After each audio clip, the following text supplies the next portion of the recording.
Morning friends. তো C সেকশনের পর আজ প্রথম একটু উঠে বসতে পেরেছি, হাঁটা চলা করছি বাড়িতে এসে। তো দাঁত মাজবো এখন। ওয়েলকাম টু মাই চ্যানেল বন্ধু। তো এখন আমি সকালবেলায় দাঁত মুখটা মেজে নিচ্ছি বসে বসেই, কারণ এখন বেশিক্ষণ দাঁড়িয়ে থাকতে খুব কষ্ট।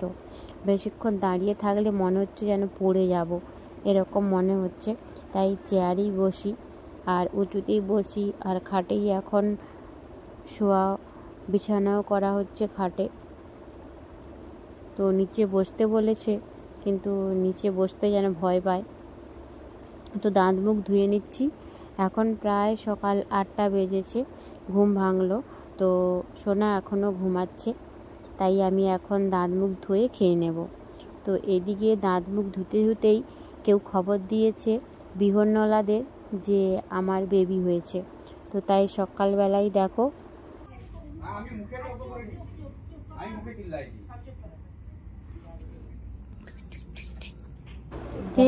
এতদিন পর আমার বেবি হয়েছে শুনে বিহন্নলারা দুজন এসেছিল। তারা 10,000 টাকা ডিমান্ড করেছে। কোনো রকমে তাদের 2,000 টাকা দিয়েছি আমাদের সামর্থ্য অনুযায়ী। তো আমাদের সোনাকে অনেক আশীর্বাদ করে গেল। তারপরে তখন বাজে প্রায় 11টার দিকে, স্নানের জন্য আমি রেডি হচ্ছি। তো 21 দিন আজকে মাথায় জল নেওয়া হয়নি এবং স্নানও পুরোপুরি হয়নি। আজকে মাথায় শ্যাম্পু করা হবে। তো তাই মাই দেখো 1 ড্রাম জল এনেছে। এখন পেটে জল লাগানো যাবে না, তাই খুব ভয় পাচ্ছিলাম কিভাবে স্নান করানো হবে, কিভাবে মাথায় শ্যাম্পু হবে। তো মাথার চুলে তো পুরো পাখির বাসা হয়ে গেছে, চুলগুলো কেটে ফেলতে হবে, না হয় ছিঁড়ে ফেলতে হবে, এরকম একটা পরিস্থিতি। তাই মা আর মনোর মা দুজন মিলে এখন আমার চুলে কিভাবে শ্যাম্পু করানো হবে সেই ব্যবস্থা চলছে। আমারও খুব ভয় লাগছিল, কারণ পেটে এখন জল লাগানো যাবে না, পেটে দগদগে ঘা। তো এখন পেটে জল কোনোভাবেই লাগানো যাবে না। তো তাই কিভাবে শ্যাম্পু করানো হবে সেটাই আমি ভাবছি। তো একবারই মাত্র জল দিয়ে শ্যাম্পু করানো হচ্ছে। তো সি সেকশানের পর অনেক অনেক নিয়ম মেনে চলতে হয়। তো স্নান, খাওয়া দাওয়া, আগেকার যুগে ঠাকুমাদের মুখে বা দিদিমাদের মুখে আমরা যেমন শুনে থাকি যে ডেলিভারির পর গা শুকোতে হয়, রোদে বসতে হয়, কাঁচকলা খেতে হয়, কিন্তু এই সি সেকশান ডেলিভারির পর মানে রোদে বসা তো দূরের কথা, কাঁচকলা খেলে পায়খানা শক্ত হয়ে যাবে, এবং শক্ত পায়খানা হলে তো গ্যাস হয়ে যাচ্ছে শরীরে মারাত্মক রকমের। তো যেসব আদিকালের যেসব নিয়ম ছিল সেসব কোনো নিয়মই এখন প্রযোজ্য নয়। তো ডাক্তারবাবুরা যেটা বলবে সেটা মেনে চলতে হবে, না হলে খুবই সমস্যা। ডেলিভারির 3 দিন একদমই জল দেওয়া হয়নি, বিছানায় শুয়েছিলাম। তারপরে যেদিন শরীরটা একটু উঠলো, বলছে 7 লিটার করে জল খেতে, কারণ জল না খেলে ইউরিন ক্লিয়ার হবে না।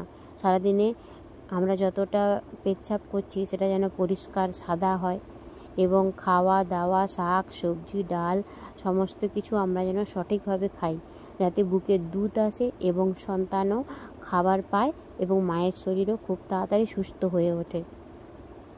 তাই ডাক্তারবাবুর নিয়ম আর আগেকার যুগের ঠাকুমাদের বলা নিয়ম দুটো এখন সম্পূর্ণ আলাদা।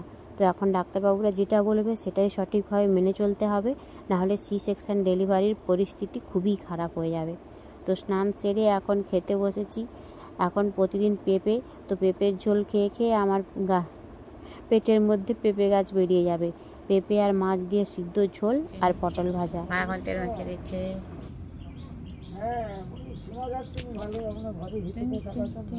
নিজেও উঠবেন, উঠিছে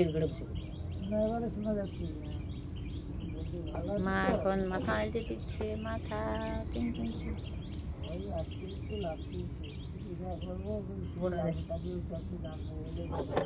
হ্যাঁ হ্যাঁ হ্যাঁ টিং টিং টিং লাগে দেখো। চুলটা পুরো পাখির বাসা হয়ে গেছিল, তবু সেই জায়গা থেকে যে উঠছে। তো বন্ধুরা, আজকে 21 পুজো হবে। আমার মা এখন মাথায় তেল মাখিয়ে দিচ্ছে।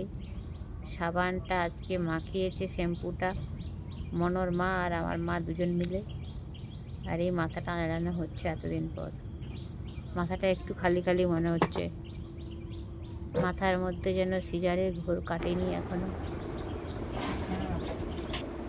তো বিকেলবেলায় এখন ঘরের মধ্যেই আস্তে আস্তে হাঁটা চলা করছি, যাতে হাত পা সিদ্ধারা সমস্ত কিছু টান টান থাকে, মানে যাতে ইঞ্জেকশনের প্রভাব, যে অ্যানাস্থেসিক ইঞ্জেকশন দেওয়া হয় তার প্রভাবটা সারা জীবন থাকে আমাদের মায়েদের শরীরে। তো সেই প্রভাব ধীরে ধীরে কাটিয়ে ওঠার জন্য দীর্ঘস্থায়ী বেড রেস্ট প্রয়োজন, এবং হাঁটা চলা, খাওয়া দাওয়া সঠিক এবং পর্যাপ্ত ঘুম সমস্ত কিছু প্রয়োজন। তো এখন আস্তে আস্তে হাঁটা চলা করছি। তো নর্মাল ডেলিভারি তুলনামূলকভাবে সি সেকশন ডেলিভারি খুবই কষ্টের, কারণ নর্মাল ডেলিভারিতে ডেলিভারি হওয়ার আগে মানুষ বা মায়েরা যন্ত্রণায় ছটফট করে, তো বেবি হয়ে যাওয়ার পর এতটা যন্ত্রণা থাকে না। কিন্তু সি সেকশন ডেলিভারিতে বেবি হয়ে যাওয়ার পর যে পরিমাণ যন্ত্রণা ভোগ করতে হয়, হাঁটা চলা, খাওয়া দাওয়া, ওঠা বসা, মানে বাথরুমে যাওয়া, পেচ্ছাপ পায়খানা করা, সে এক মারাত্মক রকমের কষ্ট। আর সবচেয়ে কষ্টকর যখন কোষ্ঠকাঠিন্য হয়, তো এতটাই অসহ্য যন্ত্রণা যে যাদের কোষ্ঠকাঠিন্য হয়েছে সিজারের পর তারাই জানে যে কী দুর্ভোগ পেতে হয়। তো রাত্রিবেলা, এখন সন্ধেবেলা, আমার মা এখন স্যাঁক দিচ্ছে, গরম স্যাঁক, কাঠের আগুন নিয়ে এসেছে কড়াইতে করে, আমার পিঠে দিয়ে দিচ্ছে। কারণ সোনা এখন খুব কান্নাকাটি করছে, আমি এখন কোথাও যেতে পারবো না, তাই এখন খাটের ওপরে বসে আছি, আর মা ভালো করে পিঠে সেঁক দিয়ে দিচ্ছে। আর এই দেখো সোনাকে এখন কোলে নিয়ে বসে আছি, ওর পাগুলো আমি একটু একটু করে হাত দিচ্ছিলাম, মালিশ করছিলাম, আর আমার মা আমার পিঠে সেঁক দিয়ে দিচ্ছিল। তো সি সেকশন ডেলিভারির পর অনেক নিয়ম মেনে চলতে হয়। আর কী কী নিয়ম মেনে চলতে হয় তোমরা কমেন্ট করে জানিও। আজ এটুকুই, টাটা।